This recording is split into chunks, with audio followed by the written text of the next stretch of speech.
ಗುರುಜಿ, ನೀವು ಹೇಳ್ತಿದ್ರಿ ಕೈವಲ್ಯ ಬದ್ರಿ ನಾರಾಯಣರ ಕುರಿತು ಮಾತುಕತೆಯನ್ನು ಮುಂದುವರಿಸೋಣವೇ? ಖಂಡಿತ. ಈ ಬದ್ರಿನಾರಾಯಣ ಪ್ರತಿಷ್ಠಾಪನೆ ಸಾಕ್ಷಾತ್ ಸ್ಮಾರ್ಥ ಸಂಸ್ಕಾರದ ವಿಚಾರಪೂರ್ವಕವಾಗಿರ್ತಕ್ಕಂಥ ಅದ್ವೈತ ಸಿದ್ಧಾಂತವನ್ನು ಹೊಂದಿರತಕ್ಕಂಥ ಇಡೀ ಜಗತ್ತಿನ ಎಲ್ಲರೂ ಏಕೈಕ ಗುರು ಅಂತ ನಂಬಿಕೊಂಡಿರತಕ್ಕಂಥ ಆದಿಶಂಕರಾಚಾರ್ಯನ ಸ್ಮರಣೆ ಮಾಡ್ಕೋಬೇಕು. ಯಾಕೆಂದ್ರೆ ಕೈವಲ್ಯ ನಾರಾಯಣ ಅಂತ ನಡ್ಕೊಂಡು ಹೋಗ್ತಾ ಇರೋ ನಾರಾಯಣನ್ನ ಕೈ ಹಿಡಿದು ಕರ್ಕೊಂಬಂದು ಕೂಡಿಸ್ತಾನೆ ಆ ಪೀಠದ ಮೇಲೆ. ಆಹಾ, ಎಷ್ಟು ಸಂತೋಷವಾಯಿತು ನಾರಾಯಣ ನಿನ್ನ ನೋಡಿ ಅಂತ ಹೇಳ್ತಾನೆ. ಪರಮೇಶ್ವರ ಸಾಕ್ಷಾತ್ ನಾರಾಯಣನ ಪೂಜೆ ಮಾಡಿದ್ದಾನೆ ಅಂದರೆ ಶಂಕರಾಚಾರ್ಯ ರೂಪದಲ್ಲೇ. ಅಂದರೆ ಶಂಕರಾಯ ಶಂಕರಶ್ಚ ಹೃದಯಂ ಸಾಕ್ಷಾತ್ ಶಿವ, ಶಿವಶ್ಚ ಹೃದಯಂ ವಿಷ್ಣು, ವಿಷ್ಣುಶ್ಚ ಹೃದಯಂ ಶಿವ. ಅಂದರೆ ಇವರಿಬ್ಬರು ಬೇರೆ ಎಲ್ಲ ಸಾಕ್ಷಾತ್ ಏಕಸ್ವರೂಪ, ಆದರೆ ನಾಮ ಹಲವಾದರೂ ಅವನ ರೂಪದಲ್ಲಿ ಬಂದಿದ್ದು ಆದಿಶಂಕರಾಚಾರ್ಯ ಸ್ವರೂಪದಲ್ಲಿ.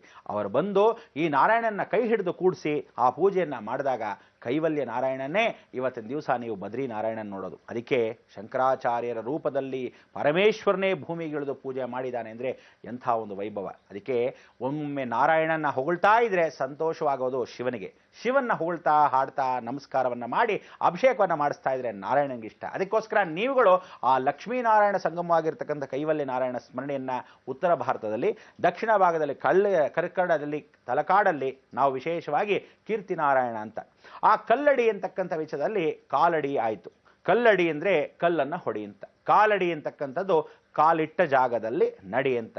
ಎಲ್ಲೆಲ್ಲಿ ಕಾಲಿಟ್ಟು ನಡೆದಾಗ ಆ ಕಾಲಡಿ ಆಗಿರ್ತಕ್ಕಂಥ ಶಂಕರಾಚಾರ್ಯರು ವಿಶೇಷವಾಗಿ ಶಕ್ತಿಯನ್ನು ಹೊಂದಿರೋದು ಇದೇ ದಿನವೇ. ಅದಕ್ಕೆ ಶಂಕರಾಚಾರ್ಯರು ವಿಶೇಷವಾಗಿ ನಡ್ಕೊಂಡು ಬರ್ತಾ ಇದ್ದಾಗ ಜಗನ್ಮಾತೆ ಸರಸ್ವತಿಗೆ ಹೇಳ್ತಾರೆ, ಅಮ್ಮ ನೀನು ಭೂಲೋಕ ಸ್ಪರ್ಶ ಮಾಡಬೇಕು, ಭೂಲೋಕ ಸ್ಪರ್ಶ ಮಾಡಿ ನಿನ್ನ ಶೃಂಗೇರಿಯಲ್ಲೇ ಪ್ರತಿಷ್ಠಾಪನೆ ಮಾಡಬೇಕು.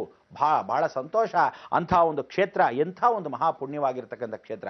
ಯಾವ ಕಾಲಕ್ಕೂ ಯಾವ ಒಂದು ಶತ್ರುತ್ವನೂ ಇರೋಲ್ಲ. ಯಾಕೆ ಅಂದರೆ ಅವರು ನೋಡಿದ್ದು ಇದೇ ಶೃಂಗೇರಿಯಲ್ಲಿ. ಏನು ಅಂದರೆ ಒಂದು ಕಪ್ಪೆ ಗರ್ಭಿಣಿ ಸ್ತ್ರೀ ಹಾಗೆ ಒಂದು ಗರ್ಭಧಾರಣೆಯನ್ನು ಮಾಡಿಕೊಂಡಿತ್ತು. ಆ ಕಪ್ಪೆಗೆ ಎಷ್ಟೋ ಮಳೆ ಬರ್ತಿದ್ದಾಗ ಅಯ್ಯೋ ಈ ಮಗು ಹೀಗಾಗೋಯ್ತಲ್ಲ ಏನು ಮಾಡೋದು ಅಂದಾಗ ವಿಷಜಂತುವಾಗಿರ್ತಕ್ಕಂಥ ಹಾವೇ ಬಂದು ಆ ಕಪ್ಪೆಗೆ ನೆರಳನ್ನು ಕೊಡ್ತಾ ಇದ್ದಾಗ, ಆಶ್ರಯವನ್ನು ನೀಡ್ತಾ ಇದ್ದಾಗ, ಆ ಮಳೆಯಿಂದ ಕಾಪಾಡ್ತಾ ಇದ್ದಾಗ ಈ ದೃಶ್ಯವನ್ನು ನೋಡಿದಾಗ ಶಂಕರಾಚಾರ್ಯರಿಗೆ ಸಂತೋಷವಾಯಿತು. ಇಷ್ಟು ಶಾಂತಿ ನೆಲೆಸಿದೆಯೇ, ಇಷ್ಟೊಂದು ರೌದ್ರವಾಗಿರ್ತಕ್ಕಂಥ ಒಂದಕ್ಕೊಂದು ಶತ್ರುವಾಗಿದ್ರೂ ಸಹ ಒಬ್ಬರನ್ನೊಬ್ಬರು ಕಾಪಾಡ್ತಾ ಇದ್ದಾರೆ. ಏನು ಸಂತೋಷ, ಆನಂದ. ಇದು ಪ್ರಕೃತಿಯ ನಿಯಮ. ಇಲ್ಲಿ ಶಾಂತಿ ನೆಲೆಸುತ್ತೆ. ಶಾರದಾದೇವಿ ಇಲ್ಲಿ ಬಂದು ನೆಲೆಸಿದ್ರೆ ಪರಿಪೂರ್ಣವಾಗಿ ಜ್ಞಾನಾಭಿವೃದ್ಧಿ ಆಗತ್ತೆ. ನಮ್ಮ ಆಶ್ರಮ ದಕ್ಷಿಣದಲ್ಲಿ ಬಹಳ ಉನ್ನತ ಸ್ಥಾನಕ್ಕೆ ಹೋಗುತ್ತೆ ಅಂತೇಳಿ ಇಲ್ಲಿ ಪ್ರಾಣ ಪ್ರತಿಷ್ಠಾಪನೆ ಮಾಡಿದ್ರು. ಅದಕ್ಕೋಸ್ಕರ ಆ ಶಂಕರಾಚಾರ್ಯರು ಆ ದೇವಿಯನ್ನು ಕೇಳ್ಕೊಂಡು ನಡ್ಕೊಂಡು ಬರ್ತಾ ಇದ್ದಾಗ ಅವಳು ಹೇಳಿದ್ದ ಮಾತೇನು ಅಂದರೆ, ಬರೋದೇನ ಬರ್ತೀನಿ, ಯಾವ ಕಾಲಕ್ಕೆ ಹಿಂದೆ ತಿರುಗಿ ನೋಡಬೇಡ, ಹಿಂದೆ ತಿರುಗಿ ನೋಡಿದ ತಕ್ಷಣವೇ ನಾನು ನಿಲ್ತೀನಿ ಅಂತ. ಅದಕ್ಕೋಸ್ಕರ ಶಂಕರಾಚಾರ್ಯರು ಮುಂದಕ್ಕೆ ಹೋಗ್ತಾ ಇದ್ದ ಸಮಯದಲ್ಲಿ ಅಲ್ಲಿ ನೋಡ್ತಾರೆ. ಏನನ್ನ ನೋಡ್ತಾರೆ? ಅಯ್ಯೋ ಗೆಜ್ಜೆ ಶಬ್ದ ಕೇಳಿಸ್ತಾ ಇಲ್ವಲ್ಲ ಅಂತ ಹೇಳ್ತಾರೆ. ಯಾಕೆ ಅಂದರೆ ನೀನು ಬರ್ತಾ ಇದೆಯಾ ಇಲ್ವಾ ಅಂತ ನನಗೆ ಹೆಂಗಮ್ಮ ಗೊತ್ತಾಗತ್ತೆ ಅಂದಾಗ ಅವಳು ಹೇಳಿರ್ತಾಳೆ, ನನ್ನ ಕಾಲ್ ಖಡ್ಗಗಳು ಶಬ್ದಗಳಾಗ್ತಾ ಇರುತ್ತೆ, ಕಾಲ್ ಗೆಜ್ಜೆಗಳು ಶಬ್ದವಾಗತ್ತೆ, ಆ ಶಬ್ದದಿಂದ ಸ್ಪರ್ಶ ಮಾಡಿಕೊಂಡು ನೀನು ಹೋಗ್ತಾ ಇರ್ಬೋದು, ನನ್ನ ಭೂ ಸ್ಪರ್ಶ ನಡೀತಾ ಇದೆ ಅಂತ ಅರ್ಥ ಮಾಡ್ಕೋಬೋದು ಅಂತ. ಹೌದಮ್ಮ ಬಹಳ ಸಂತೋಷ ಅಂತಾರೆ. ಹೋಗ್ತಾ ಹೋಗ್ತಾ ಮರಳಲ್ಲೇ ಕಾಲಿಡ್ತಾ ಬರ್ತಾಳೆ. ಅಯ್ಯೋ ಮರಳಲ್ಲಿ ಕಾಲಿಡ್ತಾ ಬರ್ತಾ ಇದ್ದಾಗ ಆ ಕಾಲು ಒಬ್ಳಿಂದ ಒಬ್ಳಿ ಬರ್ತಾ ಇದ್ದಾಳೆ ಅಂದರೆ ಶಂಕರಾಚಾರ್ಯರು ಅವರು ಕಾಲಿಟ್ಟಾಗ ಆ ಕಾಲಲ್ಲಿ ಕಾಲಿಟ್ಕೊಂಡು ಬಂದವಳೆ ಜಗನ್ಮಾತೆ. ಎಷ್ಟು ಸಂತೋಷ. ಕಾಲಡಿ ಅಂದರೆ ನೀನು ಕಾಲಿಟ್ಟಲ್ಲಿ ನಾನು ನಡೀತೀನಿ ಅಂತ ಹೇಳಿದಾಗ ಆ ಜಗನ್ಮಾತೆ ಗುರುಗಳನ್ನ ಪಾಲಿಸಿ ಗುರುಗಳನ್ನ ಹಿಂದೆ ಪಾಲಿಸಿದ್ದ ಆ ಜಗನ್ಮಾತೆ ಎಂಥ ಮಹಾಕ್ಷೇತ್ರ, ಎಂಥ ಮಹನೀಯರಾಗಿರ್ತಕ್ಕಂಥ ಆದಿಶಂಕರಾಚಾರ್ಯರು ಅವರ ಜೊತೆಗೆ ಹಿಂದೆ ನಡ್ಕೊಂಡು ಬಂದ್ಲು. ಆದರೆ ಅವ್ರು ಹಾಗೇ ನಡ್ಕೊಂಡು ಬಂದು ದಕ್ಷಿಣ ಪ್ರಾಂತ್ಯದಲ್ಲಿ ಬರ್ತಾ ಇದ್ದಾಗ ತುಂಗಾಭದ್ರಾ ತೀರದಲ್ಲಿ ಕೂಡಲಿ ಶೃಂಗೇರಿಯಲ್ಲಿ ಸೇರ್ತಾ ಇದ್ದ ಸಮಯದಲ್ಲಿ ಅಯ್ಯೋ ಮರಳಲ್ಲಿ ಕಾಲಿಡ್ತಾ ಇದ್ದಾಗ ಆ ಮರಳಲ್ಲಿರ್ತಕ್ಕಂಥ ಶಬ್ದವೇ ಕೇಳಿಸ್ತಿಲ್ಲ. ಏನಪ್ಪ ಶಬ್ದ ಕೇಳಿಸ್ತಿಲ್ಲ, ಕಾಲ್ಗೆಜ್ಜೆದು ಅಂತ ಹಿಂದೆ ತಿರುಗಿ ನೋಡ್ತಾಳೆ. ನಿಲುವಾಂಬೆ ಶಾರದಾ ಆಗ್ತಾಳೆ. ಆ ಶೃಂಗೇರಿಗಿಂತ ಮೊದಲ ಸ್ಥಾನ, ಮೂಲ ಸ್ಥಾನ ತುಂಗಾಭದ್ರಾ ತೀರದಲ್ಲಿ. ಆ ತುಂಗಾಭದ್ರಾ ತೀರವೇ ಇವತ್ತಿನ ಶಿವಮೊಗ್ಗದಿಂದ ನಾವು ಹೋದಾಗ ಕೂಡಲಿ ಸಂಗಮ ಕ್ಷೇತ್ರ. ಅಲ್ಲಿ ನೋಡಿದಾಗ ಆ ನಿಲುವಾಂಬ ಶಾರದಾ ನಿಂತ್ಕೊಂತಾಳೆ. ಅದಾದ ಮೇಲೆ ಶೃಂಗೇರಿಗೆ ಹೋಗ್ತಾ ಹೋಗ್ತಾ ತುಂಗಾ ಮಾತ್ರ ಹರಿತಾ ಇದ್ದಾಗ ಆ ತುಂಗಾ ತೀರದಲ್ಲಿ ಪ್ರಾಣ ಪ್ರತಿಷ್ಠಾಪನೆ ಆದಲು ಶಾರದೆ. ಇದೇ ಶಂಕರಾಚಾರ್ಯರು ಎಂಥ ಒಂದು ವೈಭವ ಅಂದರೆ, ದಕ್ಷಿಣದಲ್ಲಿ ಕೈವಲ್ಯ ನಾರಾಯಣ, ಪಶ್ಚಿಮಾನುಗ್ರಹದಲ್ಲಿ ಪ್ರಾರ್ಥನೆಯನ್ನು ಮಾಡ್ಕೊತಾರೆ, ಉತ್ತರದಲ್ಲಿ ಕೈವಲ್ಯ ನಾರಾಯಣ ಸ್ಮರಣೆ ಮಾಡ್ಕೊತಾರೆ, ತದನಂತರ ದಕ್ಷಿಣದಲ್ಲಿ ಶಾರದಾದೇವಿ ಪ್ರತಿಷ್ಠಾಪನೆ ಮಾಡ್ತಾರೆ. ಅಂದರೆ ಅವರು ದಕ್ಷಿಣದಲ್ಲಿದ್ದಾಗ ಉತ್ತರವನ್ನು ಯೋಚನೆ ಮಾಡ್ತಾರೆ, ಉತ್ತರದಲ್ಲಿದ್ದಾಗ ದಕ್ಷಿಣವನ್ನು ಯೋಚನೆ ಮಾಡ್ತಾರೆ, ಪೂರ್ವದಲ್ಲಿದ್ದಾಗ ಪಶ್ಚಿಮ ಯೋಚನೆ ಮಾಡ್ತಾರೆ, ಪಶ್ಚಿಮದಲ್ಲಿದ್ದಾಗ ಪೂರ್ವವನ್ನು ಯೋಚನೆ ಮಾಡ್ತಾರೆ. ಹಾಗೆ ದ್ವಾರಕಾ ಪೂರಿಯನ್ನು ಕೂಡ ಪ್ರತಿಷ್ಠಾಪನೆ ಮಾಡ್ತಾರೆ, ಉತ್ತರದಲ್ಲಿ ಕಾಶಿ ಕ್ಷೇತ್ರವನ್ನು ಪ್ರತಿಷ್ಠಾಪನೆ ಮಾಡ್ತಾರೆ, ಕೊನೆಗೆ ಕೈಲಾಸ ಮಾರ್ಗವನ್ನು ಸೇರ್ತಾರೆ. ಅಂದರೆ ಇದೇ ದಿನವೇ ಕೈಲಾಸ ಮಾರ್ಗದಲ್ಲಿ ಭಾಗದಲ್ಲಿ ಹಿಮದಲ್ಲಿ ಸೇರಿರತಕ್ಕಂಥ ನಾರಾಯಣನು ಕೈವಲ್ಯ ನಾರಾಯಣ ಪೂಜೆ ಮಾಡಿದ ನಂತರ ಶಿವನು ತಾನು ತನ್ನ ಅಂಶಕ್ಕೆ ಹೊರಟೋಗ್ತಾನೆ. ಇವತ್ತಿನವರೆಗೂ ಎಲ್ಲರೂ ಏನು ಹೇಳಿದ್ರು, ಅಯ್ಯೋ ಅವರು ಒಬ್ಬ ಗುರುಗಳೇ, ಅವ್ರಿಗೆ ಯಾವ ಕಾಲಕ್ಕೂ ಜೀವ ಸಮಾಧಿ ಮಾಡಿದ್ರು ಅಂತ. ಎಲ್ಲವೂ ಸುಳ್ಳು. ಶಂಕರಾಚಾರ್ಯರು, ಆದಿಶಂಕರಾಚಾರ್ಯರು ಸಾಕ್ಷಾತ್ ಶಿವನ ಅಂಶವೇ ಯಾವುದು.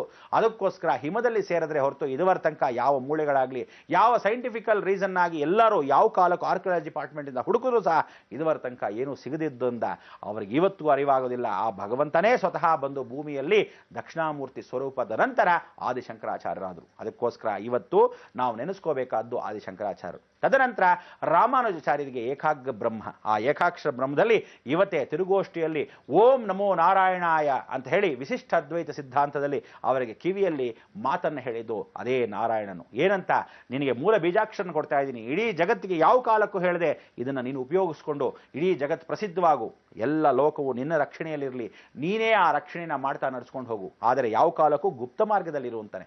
ಇಲ್ಲ ಪ್ರಭು, ನೀನು ಹೇಳಿರ್ತಕ್ಕಂಥ ಮಂತ್ರ ನನಗೊಬ್ಬರಿಗೆ ಸಾಲದು, ಎಲ್ರಿಗೂ ಸೀಮಿತವಲ್ಲ, ಎಲ್ರಿಗೂ ಎಲ್ಲ ಒಳ್ಳೇದಾಗ್ಲಿ ಅಂತ ಹೇಳ್ತಾ ನಾನು ಕೊಡ್ತಾ ಹೊರಟೋಗ್ತೀನಿ ಅಂತಾನೆ. ಬಹಳ ಸಂತೋಷ ಅಂತ ಹೇಳ್ತಾಗ, ನೀನು ಈ ರೀತಿ ಮಾಡಿದಾಗ ನಿನ್ನ ತಲೆಯಲ್ಲಿರ್ತಕ್ಕಂಥ ಸಹಸ್ರ ಹೋಳಾಗ್ಬಿಡುತ್ತೆ.